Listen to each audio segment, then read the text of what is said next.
Hello, everybody. I'm Jen Bartz with Heroes Path Palliative Care, and this is Jennifer Hayden.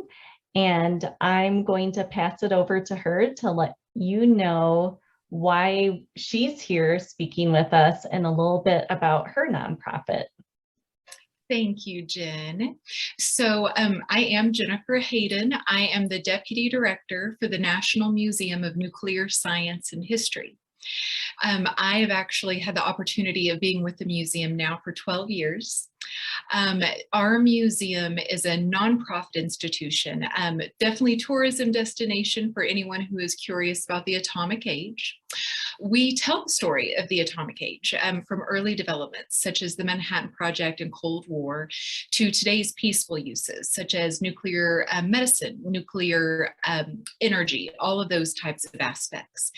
We have been around for 52 years. We were actually established in 1969.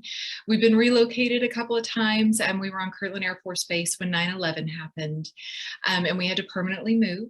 But we are in our location now at 601 Eubank Boulevard Southeast, just catty-corner to the Costco. We've been here for about 12 years.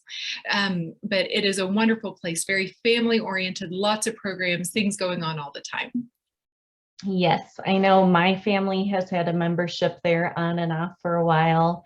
We brought my son James even, who's wheelchair bound, has a trach event, and my kids of all developmental levels have always enjoyed going there. There's so many great hands-on stations. My husband and I always learn something. And then for those of you who are nervous about indoor spaces right now, there's a really great outdoor space too. So, and I know there's also really good new programs happening there right now as well. There are, my goodness, right now, especially since we were able to reopen, of course, in August of 2020, we were closed for a while, just like everyone was. You were mentioning our 9-acre outdoor exhibit area. So it is, again, 9 acres of airplanes and military vehicles, missiles, just all kinds of history. We do have programs throughout the year, and always by visiting nuclearmuseum.org, you can see everything that's up to date. But we are offering virtual events. We are now actually able to offer some of our in-person events again, the big ones that it kind of 2020 took away from us a little bit. We have Discover STEAM, a week and day that will be coming up in February. We do all kinds of camps for kiddos that follow the APS break schedule. And we have a lot of camps coming up. So gosh, just for the fall timeframe, October, November, December. Really at the museum, we always have new exhibitions, temporary exhibits that come about. So when people do come to the museum, by even becoming a member, every time you come in, you would be free as a member, but there's always something new to see. So whether it's new permanent exhibitions or temporary exhibits or events that we have, there's really something for everybody. And I have 2 little boys that are both elementary school age, and they have always loved the airplanes the best. My oldest, when he was younger, would say, "Oh, my mom works at the airplane store." I was like, well, close. But it's so engaging. There's really, when you come in, you can either stay socially distanced and just look around, not touch anything, go outside, or you can come up to like our Little Owls lab, which is Albert Einstein, and actually do the hands-on engaging science activities. So always something going on, whether it's homeschool activities, family events, just truly something for everybody. Yes, my kids did the homeschool group with David, and it was fantastic and non-committal. So if you couldn't do 1 week, that was fine. It was just amazing. The kids learned so much, and it was very hands-on, and so they retained that information. So I love your museum, and I think it's fantastic for everybody. So, and I just felt like my son was accepted there. Nobody, treated him differently just because he looked different, and so I felt like the whole family was included, which was really important. Well, wonderful. That makes me very happy to hear. So Yeah. good. We have a wonderful team, and David, our entire education team, it's wonderful. As a museum, we're informal education, so we try to make learning fun outside of the classroom. And like you said, it makes it a little bit easier to retain sometimes, just because it's in a inclusive, welcoming environment. Absolutely. Yep. Yep. And that was really fun stuff that I couldn't have taught them myself as a homeschool mom. And now my kids are in public school, but because there's things that we just didn't have access to that you all provided, which was amazing. And it was really inexpensive and just really thoughtfully done. So I really can't speak more highly of the educational programs you all have for the kids, and how big of an impact it is for children who have participated. So I highly encourage anyone who was not aware, just go and try it out. Well, I'll definitely share that. So thank you. Yes. And so I was also talking a little bit with Jennifer about how the nonprofit world, sometimes it can seem like there's competition and things like that. But one of the things that inspired me to talk with Jennifer today is that they graciously donated a family pass to our auction that is happening in November. And I just wanted to highlight the fact that the nonprofits within our community, we're all linking arms and we're building each other up and we're trying to help each other be successful. And I just wanted Jennifer to have an opportunity to speak to that as well, because I think they also are having an auction and different things like that. And so it just is, it's a small world in the nonprofit world, but we all care deeply about our community, and that's what joins us together. And it's really encouraging to have that support with one another. So anyway, any thoughts you have on that would be appreciated too.